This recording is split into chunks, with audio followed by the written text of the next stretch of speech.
স্বরাষ্ট্রমন্ত্রীর মন্ত্রণালয়ে আমি ঘেরাও দিব, তাকে পাকড়াও করে জিজ্ঞাসা করব, হু আর ইউ, তুমি কিভাবে স্বরাষ্ট্রমন্ত্রী হয়েছো? আমাকে বলেছে আপনাকে মারতে পারে, আমি বলছি আমি ওইখানে যাব ইনশাআল্লাহ। জীবনের মালিক আল্লাহ, আল্লাহ আমাকে যতদিন বাঁচায় রাখবে তোমাদের চুনুপুটিও আমাদের কিছু করতে পারবে না। এই যে আমাদের ভাইকে আজকে যারা হামলা করেছে, এরা সকল সন্ত্রাসী। এই সন্ত্রাসীদের আজকে রক্তের মিডিয়ার সামনে দেখাচ্ছি। মাননীয় স্বরাষ্ট্রমন্ত্রী, অনেক অত্যাচার আপনিও সহ্য করেছেন, এই রক্তের প্রশ্নের জবাব আপনার কাছে চাই। মাননীয় প্রধানমন্ত্রী তারেক রহমান, আপনার সাথে আমি যখন মিটিং করেছিলাম, আপনি আমাকে 7টা দফা পাঠিয়েছিলেন, বলেছিলেন আমি এই বাংলাদেশে পরিবর্তন করতে চাই। আমি ওই দফাগুলো দেখে হেসে দিয়েছিলাম, ওনার দ্বারা বাংলাদেশে পরিবর্তন সম্ভব নয়। পরিবর্তন তো আমার ভাইয়ের আজকে রক্ত কেন আমি জিজ্ঞাসা করতে চাই।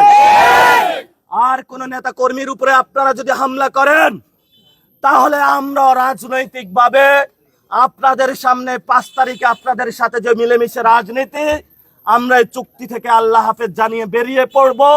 আমরা আমাদের পদ্ধতি জানি কিভাবে সন্ত্রাসীদেরকে শায়েস্তা করতে হবে। ইনশাআল্লাহ রূপগঞ্জের মানুষ শক্তি রাখবেন।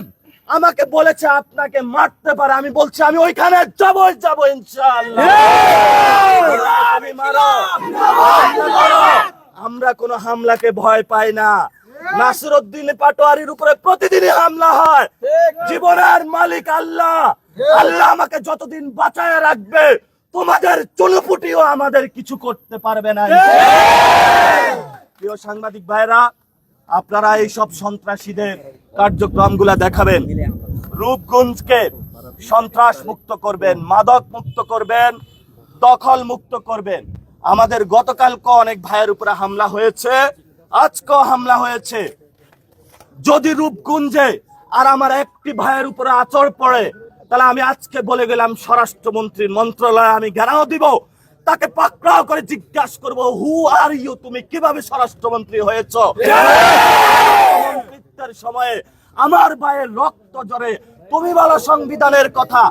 কোন সংবিধান তোমাকে অধিকার দিয়েছে যে আমার ভাইকে হামলা করার জন্য? বাংলাদেশের সংবিধান আমাকে অধিকার দিয়েছে কথা বলার জন্য, রাজনৈতিক প্রোগ্রাম করার জন্য।